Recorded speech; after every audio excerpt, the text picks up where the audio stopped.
자랑은 주의 십자가입니다. 항상 이런 고백이 우리의 생활 가운데 이루어지기를 주님의 이름으로 축원합니다.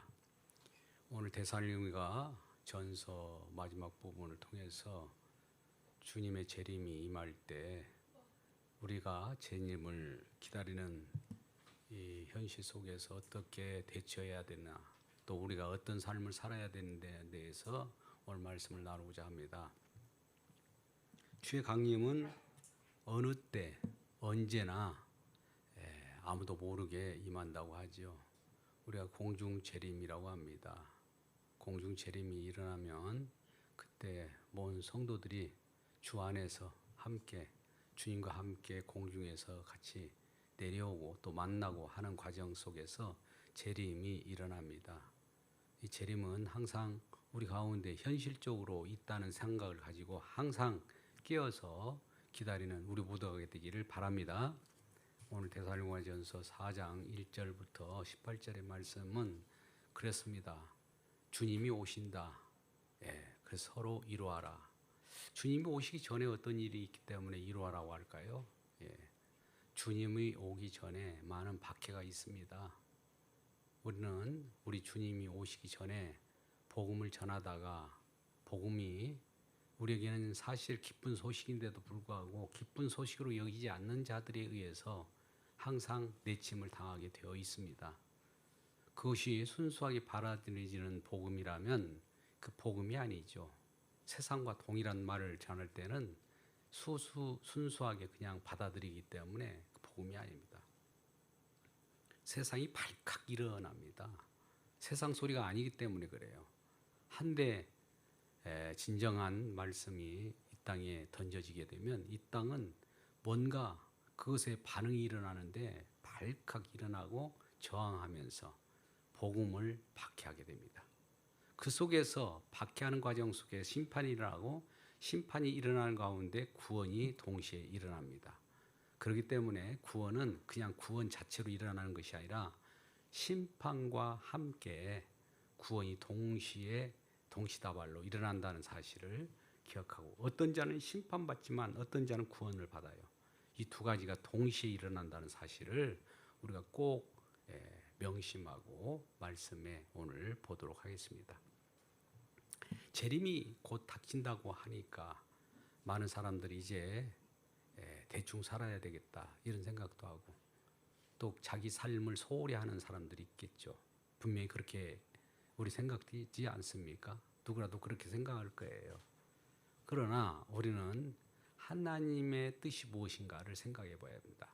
하나님은 우리에게 이런 말씀하셨어요. 레위기에서도 말씀하신 바와 같이 내가 거룩하니 너희도 거룩하라. 그럼 우리가 스스로 거룩할 수 있을까요?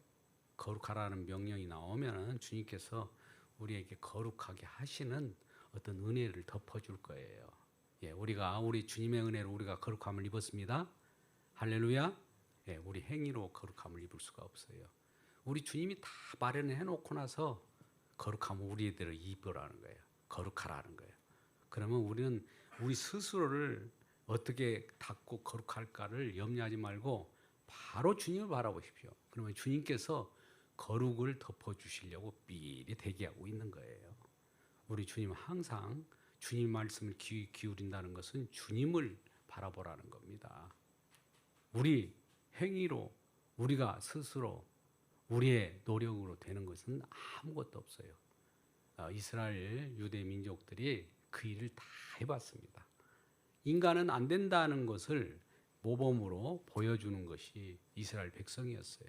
그러면 이스라엘 백성들에게 안 된다는 것을 우리 주님께서 알려주었다면 이제는 새 언약 시대에는 주님의 은혜로 주님이 일하심으로 우리가 주님의 일하심에 의해서 생명을 얻습니다. 우리의 일하심이 아니에요. 우리가 노동을 하더라도 노동을 하는 가운데에서도 주님께서 이와 같이 일을 하시는구나를 생각하고 열심히 일하고, 또 그 속에서 우리가 얻어먹는 것, 수확을 거둘 때 생명으로 걷어먹는다는 것을 생각해 보십시오. 주님의 일하심입니다. 주님의 일하심을 설명하기 위하여 우리에게 일하게 하는 거예요. 그래서 오늘 이제 우리 데살로니가 성도들에게 칭찬도 있고 또 칭찬과 아울러 권면을 합니다. 칭찬은 참 좋은 것이에요. 데살로니가 교회가 3주 만에 생긴 교회예요. 우리가 수십 년을 복음을 전해도 교회가 이루어지지 못한 교회가 있는가 하면 3주 만에 교회가 이루어진 교회가 데살로니가 교회예요. 어떻게 보면 믿음이 연약하다고 볼 수도 있죠. 그래서 디모데를 보내서 사도 바울이 데살로니가 교회의 상황이 어떤가를 살펴보도록 합니다. 그래서 디모데가 갔다 와서 소식을 전하는 것이 기쁜 소식이었어요. 데살로니가 성도들이 정말 믿음 가운데 서로 사랑하고 서로를 위하고 복음으로 함께 나누는 일들이 벌어졌다는 것이죠. 9절 말씀을 보면 형제들이 서로 사랑했다는 거예요. 우리는 사랑한다는 건 뭡니까? 여러분, 형제들이여 사랑하십시오. 이렇게 말할 때 사랑한다는 걸 뭘 전제로 하는 것이죠? 예? 주님의 사랑을 전하는 것이죠. 우리 사랑이 아니에요.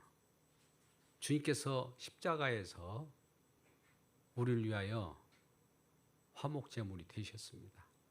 이것이 사랑이에요. 사랑이 여기에 나타났다고 분명히 말씀하셨죠? 요한일서에 많이 들었을 겁니다. 그러면 그 사랑이 여기에 나타났던 그 내용이 서로 전달되고 이거 뭐겠어요? 복음이죠. 복음이 일파만파 계속 복음은 전하여지고 있었다는 거예요. 복음 가운데서 서로 기뻐하고 복음 가운데 서로를 위하고 복음 가운데 그런가 하여 서로 확인하고 하는 것이 형제 사랑이라고 하는 겁니다. 세상 속에서 하는 사랑과 사뭇 다르죠? 그럴 거예요. 성경은 예수 그리스도의 복음에 대한 내용입니다. 인간의 짝사랑이나 에로스 사랑이라든지 그런 사랑이 아니에요. 정의 사랑이 아닙니다. 주님의 우리를 생명을 주는 그 내용이란 말이죠. 생명을 주는 것이 복음이고 이 복음을 생명을 받았다는 것을 생명이 흘러가게 하는 것이 복음의 내용일진데 이 복음을 받았다는 거예요. 서로. 나도 그 복음을 제대로 이제 알았습니다. 그것은 이제 사도 바울이 먼저 복음을 전했죠. 복음을 처음에 전한 자가 있으면 두 번째 또 그 다음에 복음을 받아들인 사람들이 또 복음을 전하게 되어 있습니다. 그렇게 해서 퍼져나가는 거예요. 복음을 알지 못하는데 복음을 어떻게 전하겠습니까? 복음을 먼저 받는 것이 첫째 우리는 주님의 사랑을 먼저 받는 것이 중요해요. 주님의 사랑은 어떻게 우리가 받습니까? 성령을 받아야 되겠죠. 로마서 5장 5절에 보면 성령으로 말미암아 사랑이 우리에게 부은 바 되었으니 우리에게 사랑 주님의 복음이 부은 바 돼요. 그러면 이 복음을 흘러가게 해야 돼요. 이걸 우리는 사랑한다고 하는 거예요. 이거를 형제를 사랑한다는 거예요. 자매를 사랑한다. 여기서 형제들이라는 것은 자매들도 포함하는 내용입니다. 형제 자매들이라는 표현들이 형제들로 표현되는 겁니다. 그래서 9절의 말씀 보면 뭐라고 말씀합니까? 형제 사랑에 관하여는 너에게 쓸 것이 없다. 더 이상 말할 것이 없다는 거예요. 왜? 잘하고 있으니까. 하나님께서 사도에 가르쳐준 내용이 있어요. 그러면 사도는 가르쳐준 내용을 또 성도들에게 데살로니가 성도들에게 전했을 거 아닙니까? 그대로 받은 대로 서로 전했다는 거예요. 그래서 형제들의 사랑에 관해서는 더 이상 말할 필요가 없다라는 겁니다. 그러면 이제 재림이 곧 닥칠 그 신앙을 가지고 있는 이들에게 박해가 당하니까 박해를 당할 때에 먼저 말할 수 있는 건 뭡니까? 주님께서 곧 오실 거야. 조금만 견뎌. 이런 성도들의 위로가 있었지 않겠습니까? 그때도 마찬가지예요. 너무 박해가 심하니까 주님께서 곧 오셔. 이런 말 하십니다. 오늘날도 우리가 힘들고 어려울 때 주님께서 곧 오셨으면 좋겠다. 이런 말씀을 많이 하죠. 그 말 안 해도 옵니다. 곧 이제 닥칩니다. 곧 닥친다고요. 도적같이 닥친답니다. 그래서 우리가 느끼지 못하도록 오신다는 거예요. 그럴 때 그렇구나. 이 현실 속의 어려움이 문제가 아니라 재림에 우리 주님께서 다시 오심을 소망해야 되겠구나. 이제 주님이 이 땅에 오시면 심판과 구원 이 두 가지만 끝나버리는 것인데 이제 주님이 오시는 것을 우리가 관심을 갖고 거기에 귀 기울여야겠다는 생각을 갖지 않겠어요? 그럼 어떤 박해 속에서도 그걸 견딜 수가 있는 거예요. 박해 속에도 견딜 수가 있는 거예요. 그래서 사도 바울이 이제 세 가지의 내용으로 우리에게 권면하면서 말씀을 전하는 것이죠. 첫 번째는 세상 개방된 문화 속에서 너희들은 구별된 사람들이니까 거룩하라는 거예요.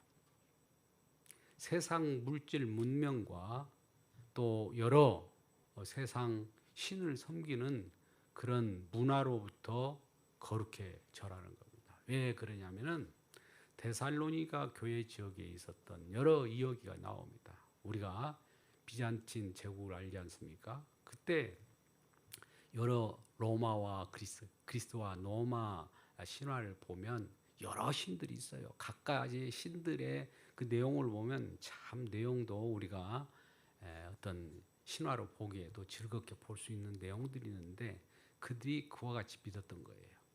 골라잡기 신을 믿었던 거예요. 어떤 사람은 정말 자기만을 위한 신이 있다는 것이죠. 또 여러 제사도 비슷하게 제사를 지내면서 마지막에 신을 신이 우리에게 부여해 주시는 즐거움이 있다는 것이죠. 그래서 여러 가지 음행 같은 것도 하는 그런 것들이 있었죠. 그래서 그런 문화로부터 거룩하여져라는 거예요. 그래서 그런 문화로 거룩하여지다 보면 이제 데살로니가 성도들이요 그 자기 아내를 제대로 거들떠 보고 이방 여자들을 멀리 하라는 거예요. 왜 그러냐면 그들이 신을 섬기는 데 있어서 정말 열심과 특심으로 제사를 드린 다음에 그들 뒤에 제사 뒤에 꼭 있는 것이 그들에게 쾌락을 주는 것이 있어요. 그게 바로 음행입니다. 여인들을 집어넣어서 마지막 제사의 끝에 그들에게 환희를 갖게 하는 거예요. 그런 일들이 비일비재했어요. 그래서 그 문화로부터 거룩하여져라.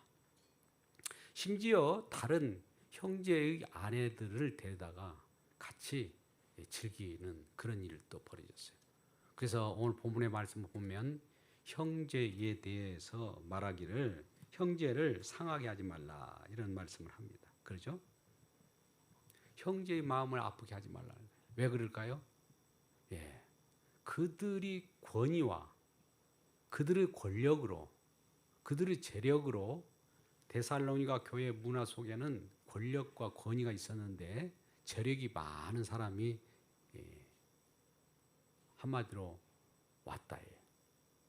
재력이 많으면 그만큼 즐길 수 있다는 거죠. 그러니까 그것을 허용된 범위 내에서 즐기든지 말든지 해야 되는데 형제의 아내를 데려다가 그와 같이 즐기는 일이 벌어진다면 어떤 일이 벌어질까요? 형제들의 마음이 얼마나 상하게 됩니까? 그래서 그런 일들을 하지 말고 너희 아내에 집중하고 아내에 관심을 가지고 구별된 삶을 살아라는 거예요. 첫 번째가 뭐라고요? 재림이 임박할 때 구별된 삶, 거룩한 삶을 살아라. 거룩하라는 거예요. 문화에 대해서 거룩하라는 거예요. 우리가 이것을 더 예수 그리스도의 십자가로 연결한다면 이런 얘기예요.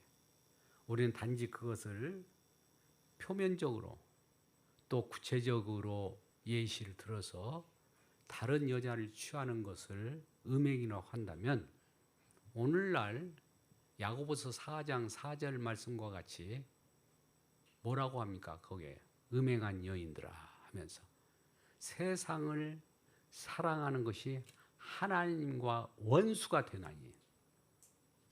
여러분, 세상을 사랑하는 것이 음행입니다. 잘 생각해 보세요. 우리는 그럼 과연 음행하지 않는 자가 있습니까? 음행한 여인들이에요. 우리는 날마다 하나님의 말씀에 책망을 받게 됩니다. 이럴 때. 난 아니야가 아니에요. 음행한 자예요. 그럴 때 우리는 주님 앞에 어떻게 서야 됩니까? 주님은 신랑 되신데, 재림 예수가 이제 신랑으로 오시는데 신부로서 그 앞에 설 수 있습니까? 이걸 생각하시라는 거예요. 세상을 사랑하지 말라는 것이 음행에 대한 거룩함이에요. 그런데 우리는 세상을 사랑하지 않아요. 그럼 어떻게 할까요? 세상을 사랑하지 않는 사람이 없을 텐데 어떻게 합니까? 세상을 사랑하는 것 때문에 우리 주님께서 어떤 일이 벌어졌죠? 세상을 사랑하는 우리가 사랑한 만큼 주님을 우리가 십자가에 못 박는 내용입니다. 강하게 찔르려면 세상을 확실히 사랑해 버리십시오. 약하게 찔른다는 것은 세상을 조금 사랑하는 거예요. 그래서 우리는 주님을 십자가에 못 박은 자입니다. 이걸 우리가 고백해야 합니다. 고백할 수밖에 없죠, 당연히. 그걸 고백하지 않는 자들은 자기를 속이는 자예요. 솔직하게 고백하면 우리 주님께서 그러한 우리들이라 할지라도 주님의 피로 우리를 덮어주시는 이 복음, 이것이 복음입니다. 세상을 사랑하면 우리를 완전히 하나님으로부터 멀어지게 하고 심판 그 자체로 끝내버리는 것이 아니라 심판 가운데에서도 우리를 거기서 끄집어내서 다시 우리 주님께서 용서하시는 은혜가 있다는 거죠. 그래서 우리는 세상을 사랑할지라도 주님, 세상을 사랑하지 않아야 되는데 내가 왜 세상에 귀를 기울이고 있습니다. 이걸 느끼게 할 거예요. 느끼지 않는다면 그거는 버림받은 자입니다. 주님께서 그를 내버려 두어 버리는 겁니다. 그러니까 자꾸 우리 주님은 음성이 그렇게 들리는 거예요. 그럴 때 우리는 회개하고 나오게 되죠. 회개라는 것은 주님과 함께 주님과 교제하는 관계로 다시 그 가운데 사귐이 있는 현장으로 오게 되는 겁니다. 이럴 때 생명을 갖는 자로서 확인이 되는 것이죠. 거룩하라고 했는데도 이들은 개방된 문화에, 그들이 개방된, 오늘날도 얼마나 개방됐습니까? 여러분, 자녀들 개방되었다고 해서 세상 세태에 살아가야 누구보다도 그렇게 살아가는 것이 지혜로워. 세상 지혜죠. 세상 지혜가 우리를 생명을 줍니까? 어둠으로 몰려가게 하는 것이죠. 그래서 우리는 세상으로부터 구별된 자임을 알아라는 거예요. 우리는 정체성은 세상으로 구별된 자입니다. 그래서 데살로니가 성도들에게 여러분들이요 힘들고 어렵지만 여러분들 세상으로부터 구별된 자이기 때문에 마지막 재림주가 올 때까지 게세라세라 하지 말고 이제 말씀에 의해서 주님의 기뻐하신 뜻이 무엇이냐? 기뻐하신 뜻은 우리의 거룩함이라고 그랬어요. 이 거룩함은 우리가 만들어낼 수가 없다고 그랬어요. 그러나 우리가 거룩함을 알고 주님 앞에 회개로 나오기를 바라는 겁니다. 두 번째는 재림이 임박하다 보니까 어떤 사람이 많겠습니까? 나태한 사람이 많이 나타나겠죠. 나태한 사람이 많이 나타나다 보면 결과적으로 일하는 사람이 일하고 나타나는 사람은 나태한 거예요. 물론 병자들이나 노인들이나 복음 전도자들에게는 그들이 함께 복음 전하는 것 때문에 서로 기쁜 소식을 전해주는 생명의 복음을 전하는 거 얼마나 감사해요. 그래서 그들에게 연보를 해서 그들 돕는 것은 당연합니다. 그런데 일하지 않고 그냥 곧 재림이 임박할 것이니까 놀고 먹는 사람들이 많이 있었어요. 그래서 데살로니가 교회에게 마지막, 우리는 오늘 전서를 보고 있습니다만 데살로니가 후서 3장 10절 말씀 보면 일하기 싫거든 먹지도 말라고 그래요. 그러니까 이 말을 가지고 그냥 쭉 뽑아가지고 많은 사람들에게 일하지 않거든 먹지 마라 이런 말을 하면 안 돼요. 이 상황이 어떤 상황입니까? 재림에 임박해가지고 사람들이 놀고 먹는 사람이 많아요. 곧 있으면 세상 끝날 건데 뭐하러 일을 합니까? 이런 자들에게 일하기 싫거든 뭐라고요? 먹지도 말라. 오늘날 이 말을 그냥 이 말만 꺼내가지고 얘기하면 안 되죠. 그 상황이 재림 곧 임박할 것이니까 일하지 않는 사람이 많이 생겼죠. 여러분들도 잘 알다시피 1992년도입니다. 저는 저 울산이라는 곳에서 직장 생활을 했던 때인데 10월 28일 1992년 10월 28일 날 세상이 종말이 온다는 거예요. 그런데 제가 이제 한 90년경에 생각을 해봤어요. 2년밖에 안 남았어요. 세상 끝장날 날이 2년밖에 안 남았다고요. 직장을 다니면서도 이거 하기 싫더라고요. 그 생각을 하니까. 말 그대로예요. 누구라도 그럴 거 아니에요. 2년 곧 있으면 2년이 정확하게 주님께서 재림하고 세상이 끝장난다고 하면 그나마 제가 고등학교 졸업하고 뭘 읽었다고 했죠? 노스트라다무스 예언집을 읽었기 때문에 그러한 예언에 관해서는 좀 많이 관심을 기울였던 사람입니다. 그런데 다미 선교라는 곳에서 이게 일파만파 널리 퍼진 거예요. 방송국에서 집중 취재할 정도요. 모든 사람이 흰 옷을 입고 기다린 거예요. 이제 얼마 안 남았다는 거죠. 그러면 우리가 일할 맛이 있습니까? 개쎄라 곧 있으면 끝났는데 뭐 이거 일해가지고 뭐 하느냐. 일하기 싫더라니까요. 솔직하게. 그래서 날이 이제 타임이 딱 제 시간이 올 때를 기다린 거죠. 마음이 초조한 마음으로 기다렸습니다.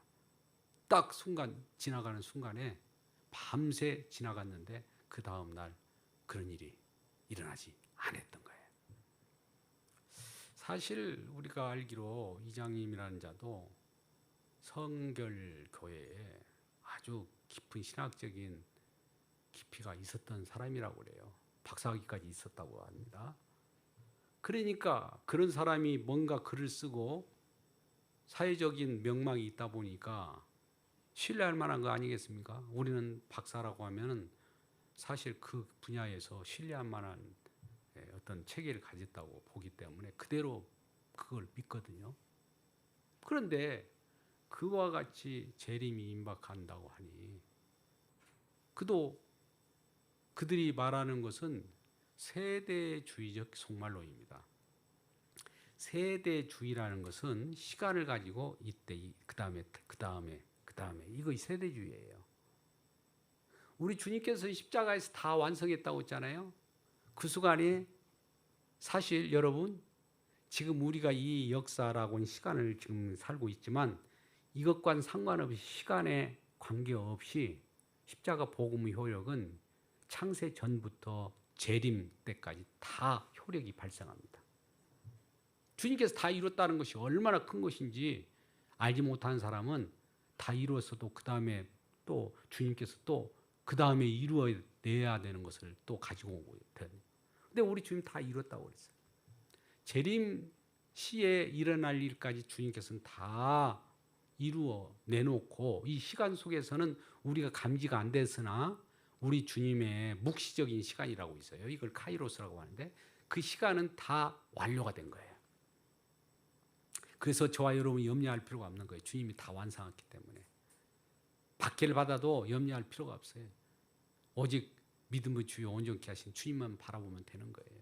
그 믿음 안에서 믿음이 우리를 사로잡아요. 그래서 세상이 쪼개지더라도 믿음이 우리를 사로잡기 때문에 쪼개진 것과 상관없이 새하늘과 새 땅에 딱 옮겨놓고 그 안에서 우리가 낙원 영원한 생명을 얻은 자로 살아가게 하기 때문에 걱정할 필요가 없는 거예요. 불안합니까? 그래도 우리 주님이 주시는 이런 놀라운 엄청난 풍요로움을 이미 우리에게 주셨습니다. 우리 주님은 우리가 어떻게 할 것이냐에 따라서 우리에게 뭔가 준비된 것이 아니라 주님이 일방적으로 다 예비해 놓은 거예요.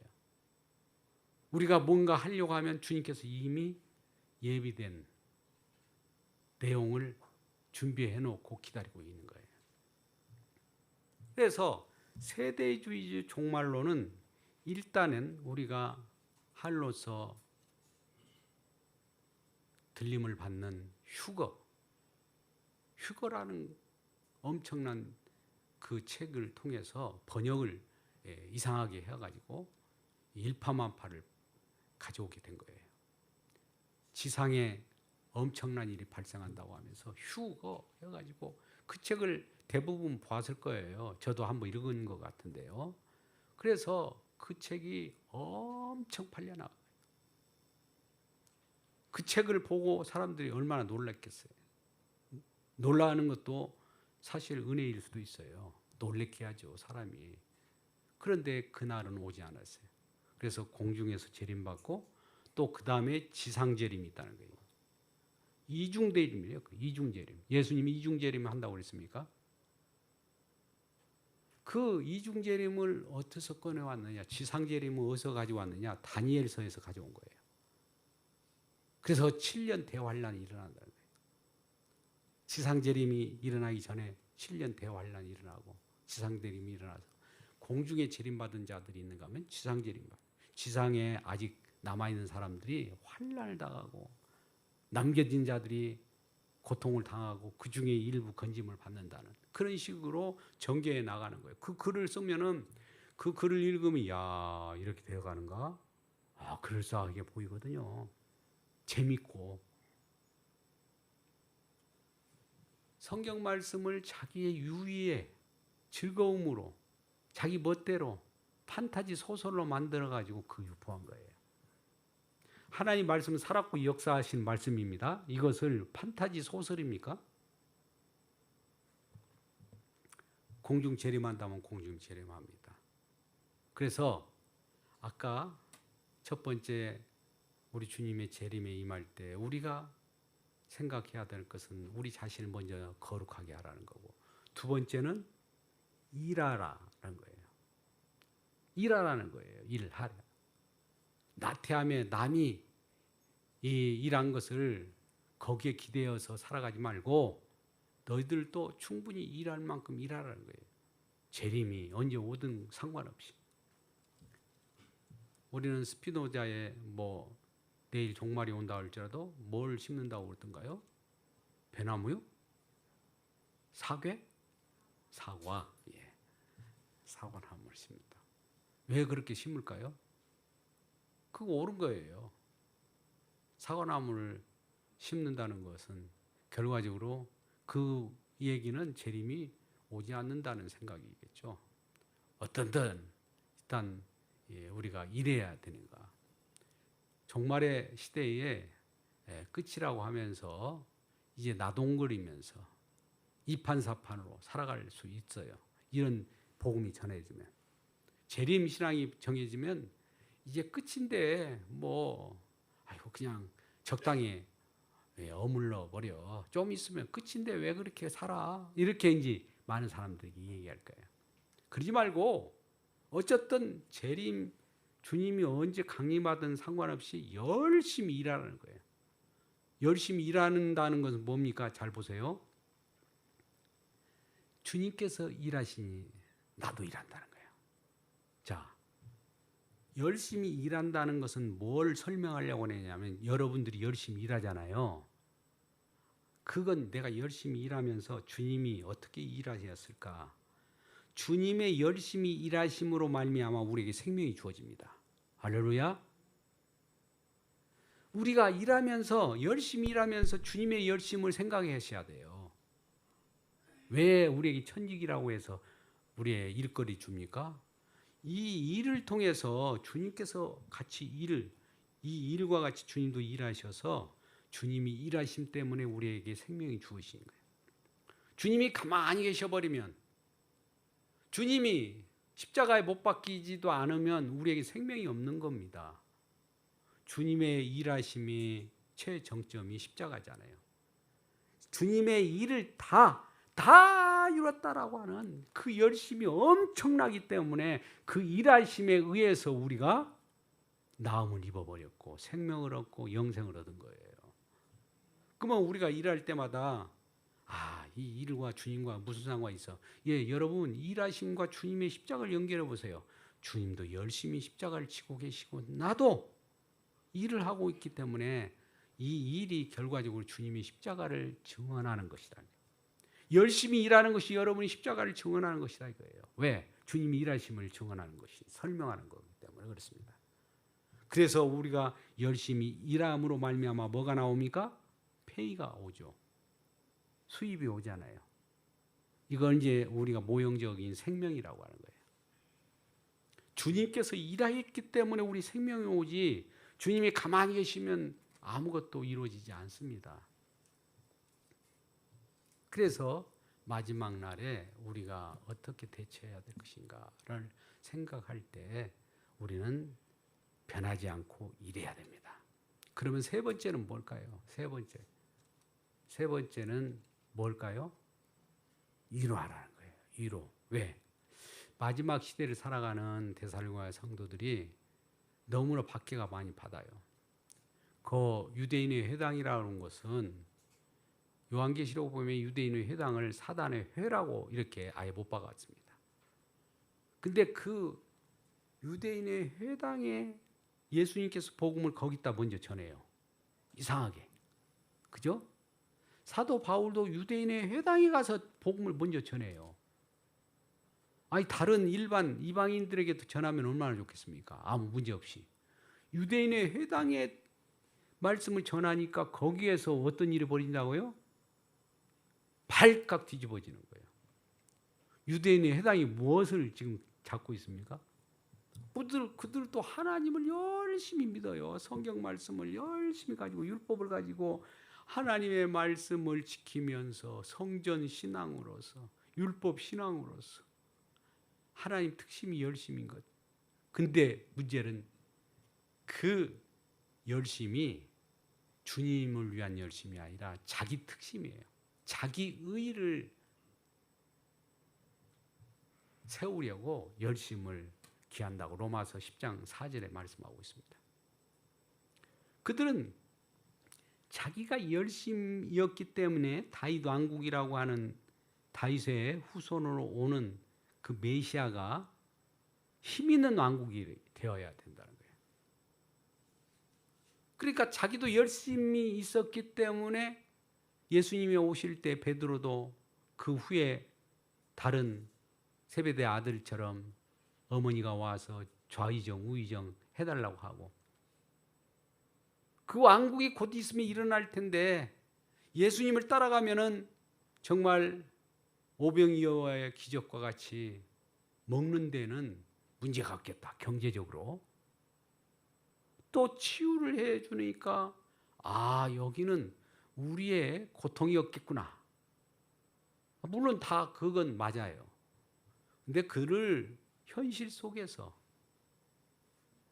그 일들을 구사하고 힘의 왕국을 구축했던 거예요. 그래서 로마 제국을 우리가 뒤엎어버리고 그런 왕국이 일어날 것이라고 기대하는 거예요. 이것도 세대주의적 종말의 한 시각입니다.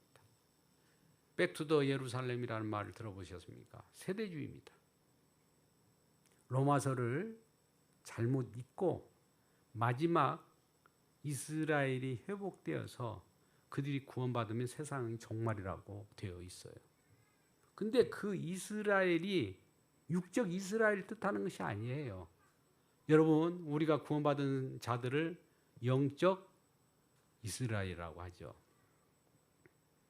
우리가 구원받은 저와 여러분을 말하는 건데 그들은 육적 이스라엘이라고 하는 저 이스라엘 지금 있는 곳에 회복되어지면 이제 세상은 종말이다. 성경에 그렇게 되어 있으니까.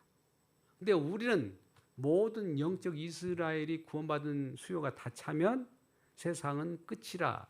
이것이 정답이죠. 그렇죠? 예. 우리는 성경 말씀을 영으로 읽는데 저들은 육으로 읽는 거예요. 육으로 읽는다라고요. 육으로 읽는다는 것은 우리 인간으로 복음은 해석이 됩니까? 성령을 받아야 우리가 성령은 계시의 영이에요. 계시의 내용은 어떻게 합니까? 성령을 받아야 아는 거예요. 근데 성령 받지 않고 육적 이스라엘, 육으로 자기 지식으로 그걸 성경 말씀을 보기 때문에 나타나는 현상이에요. 성령 받지 않고 성경을 보면 그들이 맞아요. 성령으로 우리가 해석하는 것은 우리가 만든 거예요. 그래서 오늘날 아무리 이런 일 저런 일이 일어난다고 시간론적으로 얘기해요. 우리가 바벨론 포로에서 70년 후로 복귀 귀환을 하게 된다고 하는 것도 주님은 그것을 71회로 바꿨어요.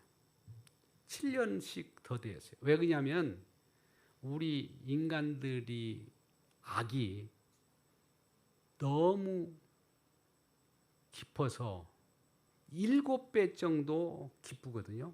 보통 악보다도 내가 7배를 더하리라. 그런 람에게 말이 있었잖아요. 그러면 반대로 주님의 심판 귀환도 그냥 70년이 아니라 70에 70, 490년. 근데 그것도 똑딱 하는 시간이 아니라 주님께서 어느 모퉁이에 마지막 시대를 우리가 400년이라고 하는 중간기가 있었어요. 예수님 오시기 전에 400년 있었잖아요. 그 후로 예수님이 딱 오는 순간에 이제 마지막 이래예요. 7일에 7년 이 속에 들어있는 거예요, 현재가. 근데 이런 것들을 7년 환란이라고 또 표현하기도 하는데 이 7년 속의 중간이 예수님이 3.5년 가운데 예수님이 십자가에 못 박은 거예요. 그럼 3.5년 동안밖에 안 남은 거예요. 3.5년이 우리 주님께서는 하루가 1000년 같고 1000년이 하루같이 주님께서 길이 늘려버릴 수도 있고 줄일 수도 있는 거예요. 그 주님 마음입니다. 근데 우리가 그 주님께서 이 시간을 어떻게 할 것인가 추적해가지고 그때서야 기름 준비 그때 하면 늦어요. 기름 준비한다는 것은 저와 여러분이 우리 주님으로부터 성령을 받았잖아요. 이 기름 부음 받은 거예요. 기름 준비가 끝났는데 복음을 받아들인 이 자체는 벌써 성령이 왔다는 거거든요. 성령 받기를 주님의 이름으로 축원합니다. 이 자체가 기름 준비가 끝난 거예요. 뭐 주님이 오실 날만 기다리면 되는 거예요. 그럴 때 우리 주님께서는 공중에서 어떻게 우리를 맞이한다고 합니까? 예, 우리 같이 읽어봐요. 지금 예수께서 14절에 죽으셨다가 다시 살아나심을 믿을진데 이와 같이 예수 안에서 자는 자들도 하나님이 그와 함께 데리고 오시리라. 예수와 함께 예수 안에 여러분 그리스도 안에 있죠? 성령 받았으니까 예수 안에 있다고 한 거예요. 예수 안에 있는 자들도 예수 안에서 먼저 자는 자들 예수 믿다가 먼저 죽은 자들 있죠. 여기서는 자는 자들이라고 표현했는데 죽은 자들이 있어요. 그들을 하나님이 깨워가지고 데려와요. 지금 14절에 그와 같이 되어 있지 않습니까?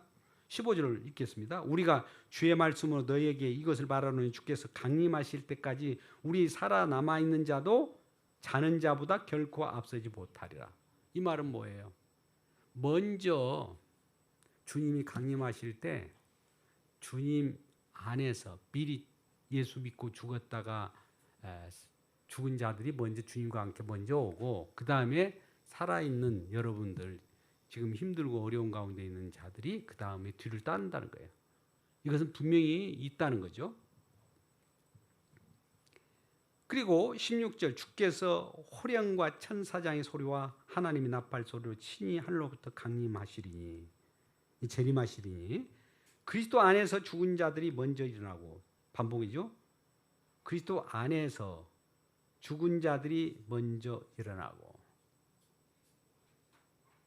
여러분, 우리 먼저 일어난다는 말을 부활이라고 그래요. 여기 일어난다는 표현이 더 좋아요. 부활이라고 하면 우리는 죽음에서 부활인데 그냥 부활 이것만 갖다가 사람들이 그쪽으로 향하기 때문에 십자가를 경험하지 않는 부활입니다.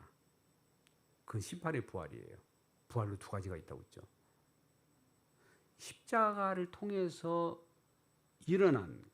십자가 통해서 먼저 일어나는 거예요. 이거 일어남을 부활이라고 그래요. 부활이라는 표현보다도 일어남이 더 적절해요. 그러면 여러분 보세요. 첫 번째 일어난 분이 누구예요? 첫 번째 일어나는 분. 고린도전서 15장 20절 말씀.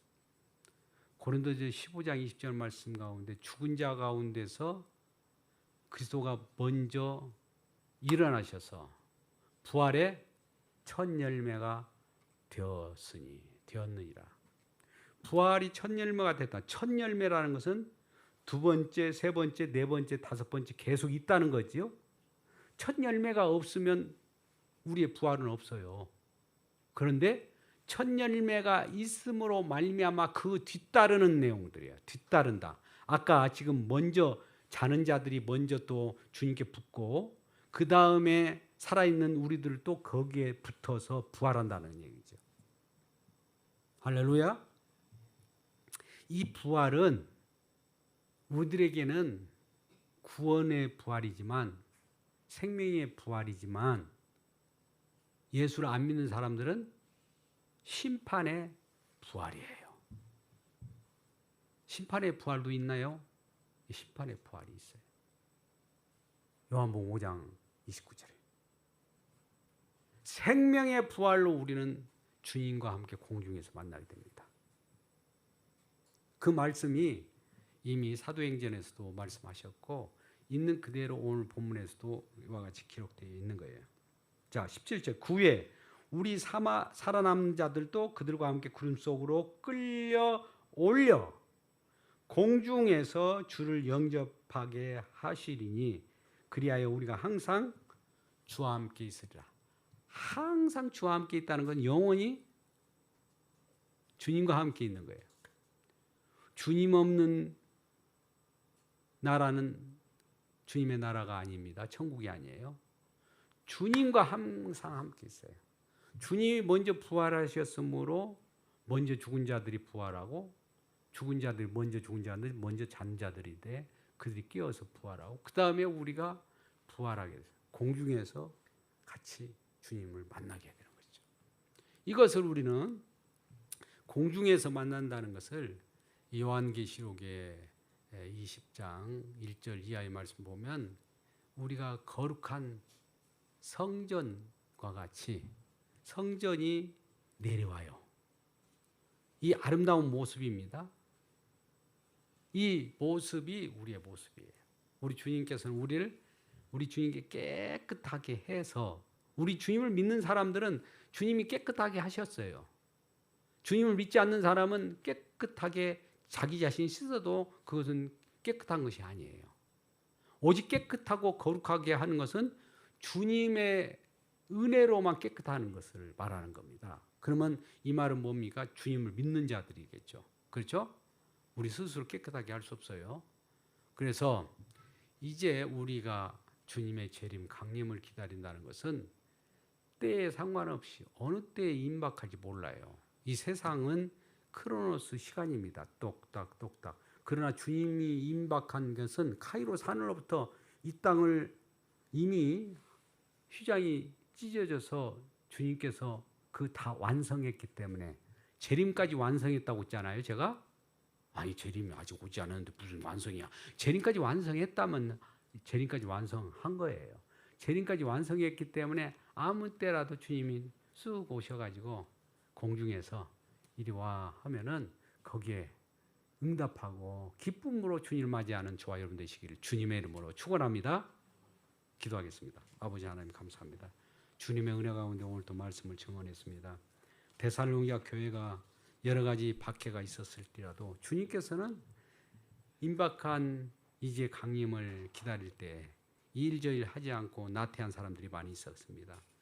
게세라세라 그들이 돌판으로 많은 육신의 쾌락을 가지고 다른 형제들의 아내를 취하고 쾌락을 즐겼던 것들이 있었습니다. 그러나 주님께서는 거룩하라고 말씀하셨고 일하라고 말씀하셨고 또 이러한 핍박을 통해서 기다리는 재림이 기다리는 자들을 위로하라고 말씀하셨사오니 이러한 주님의 은혜에 우리가 위로하고 서로를 격려하고 서로 함께 기쁨을 누릴 수 있도록 도와주옵소서. 예수님의 이름으로 기도드리옵나이다. 아멘.